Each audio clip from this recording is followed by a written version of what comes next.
আসসালামু আলাইকুম ডিগ্রি প্রথম বর্ষের শিক্ষার্থীরা, আজকে আমি তোমাদেরকে সমাজবিজ্ঞান প্রথম পত্রের শর্টকাট সাজেশন দিব। তোমাদের সকলের প্রতি রিকোয়েস্ট থাকবে অবশ্যই আজকের ভিডিওটি তোমরা শেয়ার করে দিবা। তো তোমাদের জন্য সুখবর, তোমাদের জন্য রকিবুল 24 পাবলিকেশন সমাজবিজ্ঞান, সমাজকর্ম, অর্থনীতি, রাষ্ট্রবিজ্ঞান, দর্শন, ইতিহাস, ইসলামের ইতিহাস এছাড়া সকল বিষয়ের শর্টকাট সাজেশন উত্তর সহকারে বের করেছে। তোমরা যারা সাজেশন ক্রয় করতে চাও তারা স্ক্রিনে দেখা ইমো অথবা হোয়াটসঅ্যাপ নম্বরে SMS করো। তো দেখো, সমাজবিজ্ঞান প্রথম পত্র, প্রথমে ক বিভাগ, অতি সংক্ষিপ্ত প্রশ্নের সাজেশন ও উত্তর। তো দেখো, টপিক ভিত্তিক করে দিয়েছি সমাজবিজ্ঞানের পরিস্থিতি বা সমাজবিজ্ঞান পরিস্থিতি।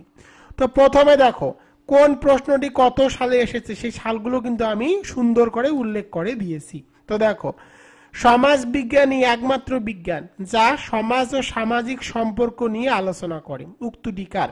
উক্তিটি হলো ম্যাকাইভার এবং পেস। তারপরের প্রশ্নটি দেখো, সমাজবিজ্ঞান সমাজের বিজ্ঞান, উক্তিটি কার? এই উক্তিটি হলো লেস্টার ফ্রাঙ্ক ওয়াল্ট এবং উইলিয়াম গ্রাহাম শাপনার। পরের প্রশ্নটি দেখো, সমাজবিজ্ঞান হলো সামাজিক প্রতিষ্ঠানের বিজ্ঞান, উক্তিটি কার? উক্তিটি হলো এমিল ডুরখেইমের। পরের প্রশ্নটি দেখো, সমাজবিজ্ঞান হচ্ছে সামাজিক ক্রিয়া এবং সামাজিক সম্পর্কের বিজ্ঞান, উক্তিটি কার? উক্তিটি হলো ম্যাক্স ওয়েবারের। পরের প্রশ্নটি দেখো, সমাজবিজ্ঞান হলো সামাজিক প্রপঞ্চের বিজ্ঞান, উক্তিটি কার? উক্তিটি হলো অগাস্ট কোত। পরের প্রশ্নটি দেখো, অগাস্ট কোত সর্বপ্রথম কত সালে সোশিয়োলজি শব্দটি ব্যবহার করেন? এর উত্তরটি হলো 1839 সালে। বাংলাদেশে সমাজবিজ্ঞানের প্রতিষ্ঠাতাকে? বাংলাদেশের সমাজবিজ্ঞানের প্রতিষ্ঠাতা হলো ডক্টর নাজমুল করিম।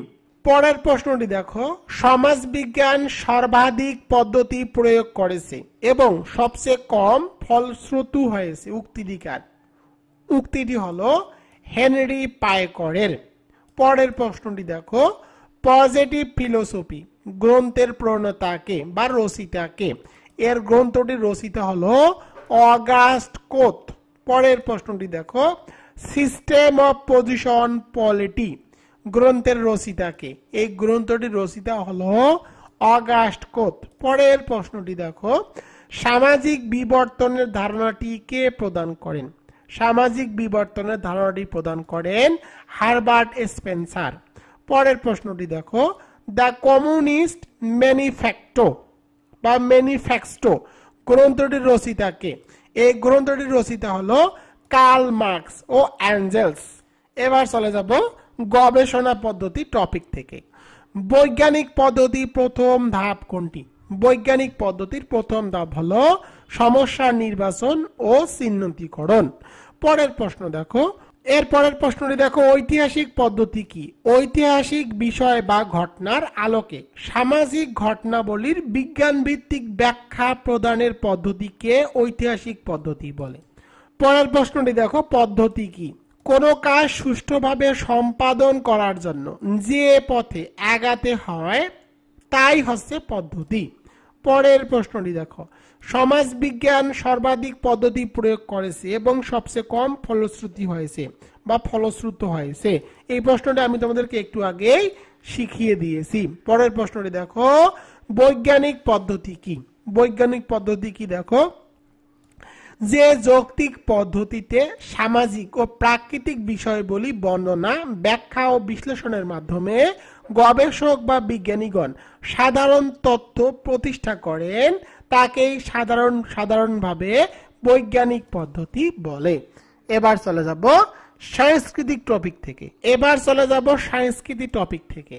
সংস্কৃতির ধরনগুলো কি? তো দেখো, সংস্কৃতির ধরনগুলো হলো দুই প্রকার। প্রথমটি হলো বস্তুগত সংস্কৃতি আর একটি হলো অবস্তুগত সংস্কৃতি। পরের প্রশ্নটি দেখো, আমরা যা তাই আমাদের সংস্কৃতি, আমরা যা ব্যবহার করি তাই সভ্যতা, উক্তিটি কার? উক্তিটি হলো ম্যাকাইভার ও পেজের। পরের প্রশ্নটি দেখো, অবস্তুগত সংস্কৃতির একটি উদাহরণ দাও। অবস্তুগত সংস্কৃতির একটি উদাহরণ হলো ভাষা। পরের প্রশ্নটি দেখো, কালচার শব্দটি কে প্রথম ব্যবহার করেন? তো কালচার শব্দটি বেকন নামে একজন ছিল, সে প্রথম ব্যবহার করেন। পরের প্রশ্নটি দেখো, বস্তুগত সংস্কৃতির একটি উদাহরণ দাও। তো দেখো এখানে কিন্তু অবস্তুগত সংস্কৃতির উদাহরণ হলো ভাষা, আর বস্তুগত সংস্কৃতির উদাহরণ হলো মাটির হাড়ি। পরের প্রশ্নটি দেখো, বস্তুগত সংস্কৃতির দুইটি উদাহরণ দাও। বস্তুগত সংস্কৃতির দুটি উদাহরণ হলো ঘর বাড়ি, আর একটি হলো ব্যবহারিক আসবাবপত্র। এবার চলে যাব পরের টপিকে, সামাজিক স্তর বিন্যাস ও অসমতা। প্রথম প্রশ্নটি দেখো, সোশ্যাল স্ট্যাটাস প্রত্যেকটি সামাজিক শ্রেণীর বিপরীতে কে ব্যবহার করেন? এর উত্তরটি হলো ম্যাক্স ওয়েবার। পরের প্রশ্নটি দেখো, সামাজিক স্তর বিন্যাস কত প্রকার? সামাজিক স্তর বিন্যাস 4 প্রকার। কি কি প্রকার দেখো? পরের প্রশ্নটি দেখো, সামাজিক অসমতার প্রধান কারণ কি? সামাজিক অসমতার প্রধান কারণ হলো সম্পদের অসম বন্টন। পরের প্রশ্নটি দেখো, আনুভূমিক গতিশীলতা কি? একই সামাজিক স্তরের মধ্যে সমমর্যাদা সম্পূর্ণ একটি পদ পরিবর্তন করে আর একটি পদে যাওয়াকে আনুভূমিক গতিশীলতা বলে। পরের প্রশ্নটি দেখো, দাসপ্রথার প্রধান দুটি শ্রেণীর নাম কি? দাসপ্রথার দুটি প্রধান শ্রেণীর নাম হলো শাসক শ্রেণী আর একটি হলো শাসিত শ্রেণী। পরের প্রশ্নটি দেখো, সামন্ত সমাজের মুখ্য শ্রেণী কি কি? সামন্ত সমাজের মুখ্য শ্রেণী হলো সামন্ত প্রভু বা ভূস্বামী, আর 2 নম্বরটি হলো দেখো ভূমিদাস। পরের প্রশ্নটি দেখো, পুঁজিবাদী সমাজের মুখ্য শ্রেণী কি কি? পুঁজিবাদী সমাজের মুখ্য শ্রেণী দুইটি, একটি হলো বর্জুয়া শ্রেণী আর একটা হলো প্রলেতারিয়েট শ্রেণী। পরের প্রশ্নটি দেখো, কার্ল মার্কসের মতে সমাজ বিবর্তনের সর্বশেষ স্তরের নাম কি? সর্বশেষ স্তরের নাম হলো সাম্যবাদী সমাজ। পরের প্রশ্নটি দেখো, মার্কসের মতে পুঁজিবাদী সমাজের প্রধান দুটি সামাজিক শ্রেণীর নাম লিখো। একটি হলো বর্জুয়া শ্রেণী, অন্যটি হলো প্রলেতারিয়েট শ্রেণী।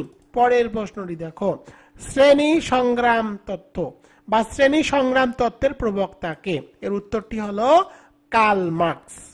পরের প্রশ্নটি দেখো, সাম্যবাদ কি?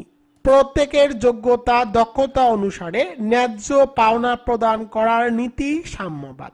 পরের প্রশ্নটি দেখো, পুঁজিবাদী সমাজের অন্তর্ভুক্ত প্রধান দুটি শ্রেণীর নাম লিখো। দুটি শ্রেণীর নাম হলো বর্জুয়া শ্রেণী আর একটা হলো প্রলেতারিয়েট শ্রেণী। এই প্রশ্নটি তোমাদের এবছর পরীক্ষায় আসবেই। পরের প্রশ্নটি দেখো, সামাজিক নিয়ন্ত্রণ অপরাধ ও বিচ্যুতি টপিক থেকে। প্রথম প্রশ্নটি দেখো, ভদ্রবেশী অপরাধ প্রত্যয়টি কার? ভদ্রবেশী অপরাধ প্রত্যয়টি হলো সাদারল্যান্ড। পরের প্রশ্নটি দেখো, বিভিন্নমুখী মেলামেশা তত্ত্ব কে প্রদান করেন? এটিও করেছে সাদারল্যান্ড। পরের প্রশ্নটি দেখো, গুরুদণ্ড কি?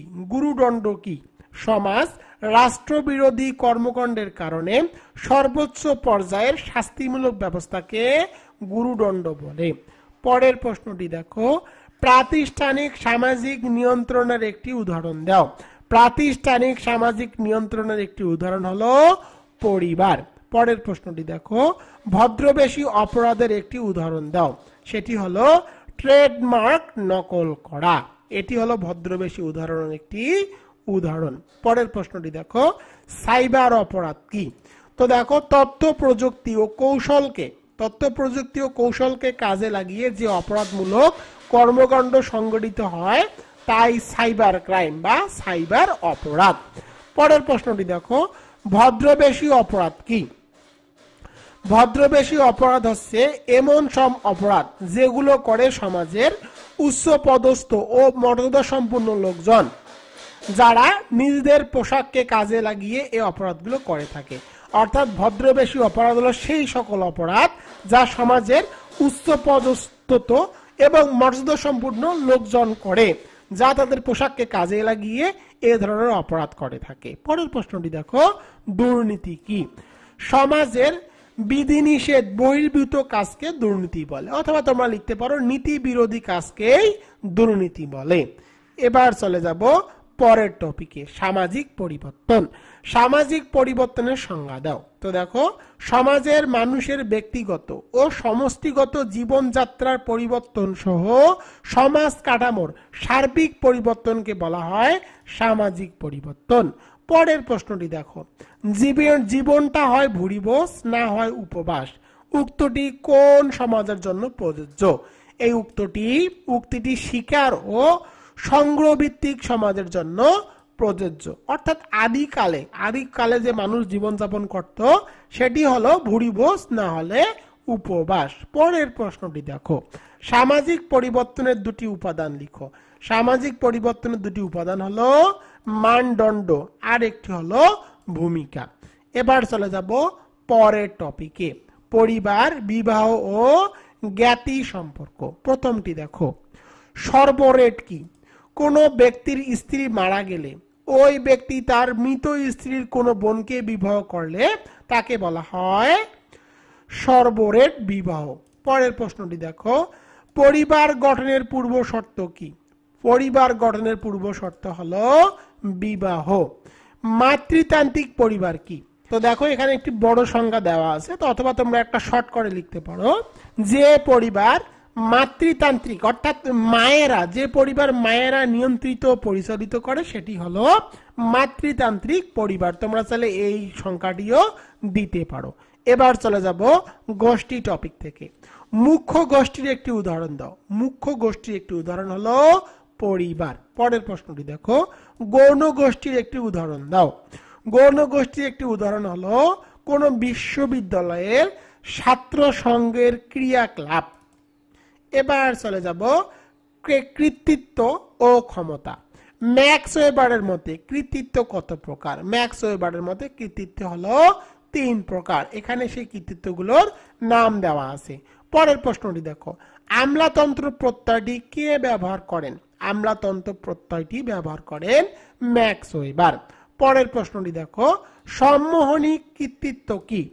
ব্যক্তির বিশেষ যোগ্যতা, ক্ষমতা এবং গুণাবলী দ্বারা পরিচালিত কৃতিত্বকে সম্মোহনী কৃতিত্ব বলে। পরের প্রশ্নটি দেখো, আদর্শ নমুনা প্রত্যয়টি কে ব্যবহার করেন? আদর্শ নমুনা প্রত্যয়টি ব্যবহার করেন ম্যাক্স ওয়েবার। এবার চলে যাব পরের টপিকে, সামাজিক মিথস্ক্রিয়া। সামাজিক মিথস্ক্রিয়া কি? সমাজে একে অন্যের আচরণ দ্বারা, অর্থাৎ সমাজে একজন ব্যক্তি অন্য ব্যক্তির আচরণ দ্বারা প্রভাবিত হওয়াকে বলা হয়। এবার চলে যাব পরের টপিকে, গ্রন্থ ও তথ্য। কার্ল মার্কসের বিখ্যাত গ্রন্থটির নাম কি? কার্ল মার্কসের বিখ্যাত গ্রন্থটির নাম হলো ডাস ক্যাপিটাল। পরের প্রশ্নটি দেখো, যান্ত্রিক সংহতি ও জৈবিক সংহতি প্রত্যয় দুটি কে প্রদান করেন? এমিল ডুকহেইম। পরের প্রশ্নটি দেখো, the division of labour in society গ্রন্থটি কার লেখা? এমিল ডুকহেইমের। পরের প্রশ্নটি দেখো, সুইসাইড গ্রন্থটি কার লেখা? এই গ্রন্থটি এমিল ডুকহেইমের লেখা। একজন আধুনিকায়ন তাত্ত্বিকের নাম লিখো। সেটি হলো ডব্লিউ রোস্টো। এর পরের প্রশ্নটি দেখো, যান্ত্রিক সংহতি কি? ডুকহেইম যান্ত্রিক সংহতি বলতে এমন সংগতিকে বুঝিয়েছেন যেখানে সদস্যদের মধ্যে অনন্য সাদৃশ্য বিদ্যমান। পরের টপিকটি দেখো, স্বাস্থ্য ও জনসংখ্যা। HIV এর পূর্ণরূপ কি? Human immuno deficiency virus. পরেরটি দেখো, AIDS এর পূর্ণরূপ কি? Acquired immuno deficiency syndrome. পরের প্রশ্নটি দেখো, বিশ্ব এইডস দিবস প্রতি বছর কত সালে পালিত হয়? তো দেখো, বিশ্ব এইডস দিবস প্রতি বছরের কোন তারিখে পালিত হয়? সে তারিখটি হলো 1 ডিসেম্বর।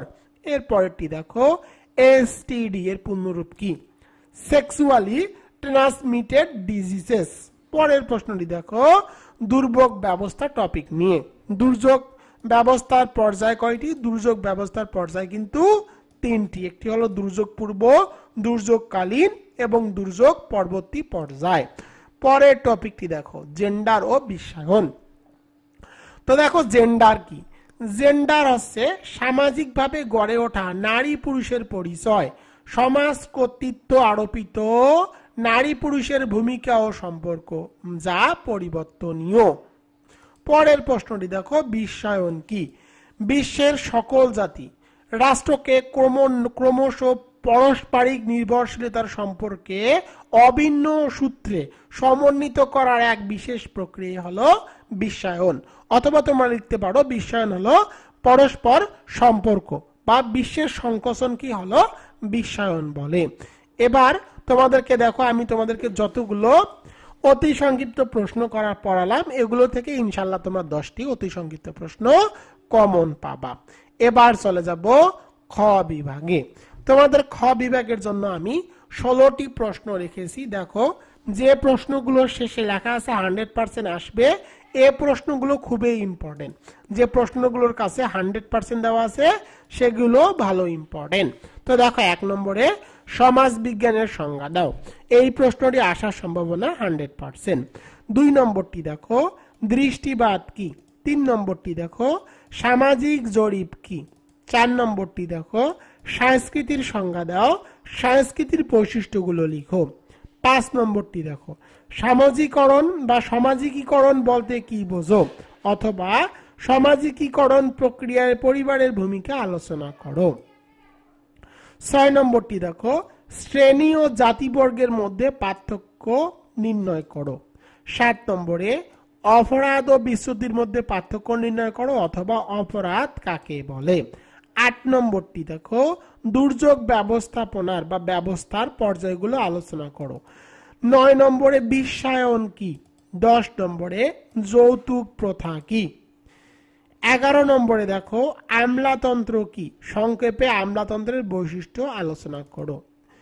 12 নম্বরে সামাজিক গতিশীলতা বলতে কি বুঝো?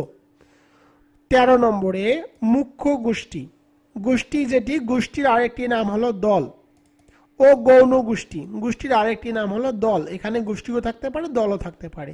মধ্যে প্রধান পার্থক্যগুলো নির্দেশ করো। 14 নম্বরটি দেখো, বাংলাদেশের দুর্নীতি প্রতিরোধের উপায়গুলো আলোচনা করো। 15 নম্বরে সামাজিক নিয়ন্ত্রণ কি? 16 নম্বরে বৈজ্ঞানিক পদ্ধতি বলতে কি বুঝো? তো দেখো, এখানে যে প্রশ্নগুলো আসবে লিখে দিয়েছি, তোমরা এগুলো দেখো। আমি কয়টি প্রশ্ন আসবে লিখেছি? 1 নম্বর প্রশ্ন 1, 2, 3, 4, 5, 6, 7, 8। এই 8টি প্রশ্ন থেকে ইনশাল্লাহ তোমরা 3টি প্রশ্ন কমন পাবা। তোমাদের সকলের প্রতি রিকোয়েস্ট থাকবে, অবশ্যই তোমরা এই 16টি প্রশ্ন পড়ে পরীক্ষা দিতে যাবা। তো দেখো, এক নজরে দেখে যাও। তোমরা যদি সময় পাও তাহলে এই প্রশ্নগুলোকে এক নজর দেখে যাবা। অনেক সময় পরীক্ষার প্রশ্ন কঠিন হয়, যদি পরীক্ষার প্রশ্ন কঠিন হয় তখন এই প্রশ্নগুলো থেকে পরীক্ষায় প্রশ্ন চলে আসে। তোমরা এগুলো এক নজর দেখে যাবা। এবার চলে যাব গ বিভাগে। তো দেখো, তোমাদের জন্য আমি টপ 12 রচনামূলক প্রশ্ন রেখেছি। প্রথম প্রশ্নটি দেখো, সমাজবিজ্ঞান পাঠের প্রয়োজনীয়তা অথবা গুরুত্ব আলোচনা করো। এই প্রশ্নটি আশা করতেছি তোমাদের পরীক্ষায় 100% কমন চলে আসবে। 2 নম্বরটি দেখো, সামাজিকীকরণের বাহকগুলো বা বহনগুলো সংক্ষেপে আলোচনা করো। 3 নম্বরটি দেখো, সামাজিক নিয়ন্ত্রণে বাহন সমূহ আলোচনা করো। 4 নম্বরটি দেখো, সামাজিক স্তর বিন্যাসের ধরনগুলো আলোচনা করো। 5 নম্বরে মানব সমাজে সম্পত্তির বিবর্তন আলোচনা করো। 6 নম্বরে সাদারল্যান্ডের বিভিন্নমুখী মেলামেশা তত্ত্বটি পর্যালোচনা করো। 7 নম্বরে সামাজিক পরিবর্তনের প্রধান কারণগুলো বা কারণসমূহ আলোচনা করো। 8 নম্বরে জনসংখ্যা বৃদ্ধি বিশ্ব পরিবেশ অবমাননার জন্য বহুল অংশে দায়ী ব্যাখ্যা করো। 9 নম্বরে বাংলাদেশের দারিদ্র্যের কারণগুলো আলোচনা করো। 10 নম্বরে বাংলাদেশের সমাজ গবেষণায় অংশগ্রহণমূলক পর্যবেক্ষণ পদ্ধতির গুরুত্ব আলোচনা করো। 11 নম্বরে সামাজিক গবেষণার ধাপসমূহ আলোচনা করো। 12 নম্বরে দুর্নীতি কি? বাংলাদেশের দুর্নীতির কারণগুলো আলোচনা করো। এরপরে দেখো 13 নম্বর প্রশ্ন দিয়েছি, একটি স্বতন্ত্র বিজ্ঞান হিসাবে সমাজ বিজ্ঞানের উদ্ভব ও বিকাশ আলোচনা করো। এবং 14 নম্বর প্রশ্নটি দিয়েছি, দেখো বাংলাদেশের সমাজ গবেষণায় জরিপ পদ্ধতির গুরুত্ব আলোচনা করো। তো দেখো, আমি এখানে কয়টি প্রশ্ন আসবে দিয়েছি?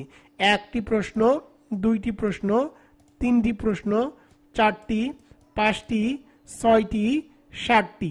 তো দেখো আমি এখানে 1 থেকে 7টি প্রশ্ন দিয়েছি যে আসবে। তোমরা অবশ্যই এই 7টি প্রশ্ন বেশি বেশি করে পড়বা। এই 7টির মধ্যে ইনশাআল্লাহ তোমরা 3 থেকে 4টি প্রশ্ন কমন পাবা, আমি এটি ধারণা করতেছি। তোমরা অবশ্যই এখানে 14টি প্রশ্ন দিয়েছি, 14টি প্রশ্ন পড়ে পরীক্ষা দিতে যাবা। আর তোমরা যদি সময় পাও তাহলে এক নজরে এই প্রশ্নগুলো দেখে যেতে পারো। আমি স্ক্রিনের মধ্যে যে প্রশ্নগুলো দেখতেছো তোমরা চাইলে এই প্রশ্নগুলো এক নজর দেখে যেতে পারো। পরবর্তী সাজেশন পেতে অবশ্যই রকিবুল 24 ইউটিউব চ্যানেলটি তোমরা সাবস্ক্রাইব করে রাখবা। সফলতার 6ষ্ঠ বছরে তোমাদের জন্য রকিবুল 24 পাবলিকেশন সমাজ বিজ্ঞানের যে সাজেশনটি বের করেছে, এভাবে তোমাদের যতগুলো ডিপার্টমেন্ট আছে সকল ডিপার্টমেন্টের সাজেশন উত্তর সহকারে কিন্তু আমি তৈরি করেছি। তোমরা এদেরকে আমি একটু স্ক্রিনের মধ্যে দেখাই, তাহলে বুঝতে পাবা। দেখো এই প্রশ্নগুলো আমি একদম সহজ ভাষায় নিজেই উত্তর করে লিখে দিয়েছি। তোমাদেরকে আমি একটু সংক্ষিপ্ত প্রশ্নের উত্তরগুলো দেখাই। দেখো সমাজ বিজ্ঞানের সংজ্ঞা দাও, তোমরা দেখো সাধারণ সংখ্যা 500, এরপরে প্রামাণ্য সংখ্যা আমি দেখো 5টি সুন্দর করে লিখে দিয়েছি সহজ ভাষায়, এরপরে উপসংহার পাবা। তো দেখো পরের প্রশ্নটি দেখো, দৃষ্টিবাদ কি? দেখো আমি একদম সহজ ভাষায়, তোমরা যদি কেউ এভাবে উত্তরগুলো লিখে আসো তাহলে আমি তোমাকে গ্যারান্টি দিচ্ছি তুমি 100% ফুল মার্ক তোমাকে দিতে টিচার বাধ্য থাকবে। সামাজিক জরিপ কি? দেখো তোমরা স্ক্রিনের মধ্যে উত্তরটি দেখতে পাচ্ছ। এভাবে যতগুলো তোমাদের সাবজেক্ট আছে সকল সাবজেক্টের সাজেশন ও উত্তর কিন্তু আমি নিজেই তৈরি করেছি। এবার রচনামূলক প্রশ্নগুলো দেখো তোমাদের জন্য কিভাবে সাজিয়েছি। দেখো এই প্রশ্নটা আমি বলেছি 100% আসবে। তোমরা স্ক্রিনের মধ্যে প্রশ্নটি দেখতে পাচ্ছ, একদম সহজ পয়েন্টের মাধ্যমে আমি সাজিয়ে দিয়েছি এবং ব্যাখ্যাগুলো কিন্তু খুব সহজ ভাষায় লিখেছি। তোমরা এগুলো একবার করে পড়লেই কিন্তু কমপ্লিট করতে পারবা। তোমরা স্ক্রিনের মধ্যে দেখতেছো প্রতিটি প্রশ্ন আমি 12টি করে পয়েন্ট তৈরি করে দিয়েছি। পরের প্রশ্নটি দেখো, সামাজিকীকরণের বাহন সমূহ সংক্ষেপে আলোচনা করো। স্ক্রিনের মধ্যে তোমরা দেখতেছো, তোমাদেরকে উপস্থাপনা লেখার দরকার নেই, জাস্ট এভাবে লিখবা। তোমরা দেখো আমি এখানে কিন্তু সকল উত্তরগুলো একদম সহজ ভাষায় লিখে দিয়েছি।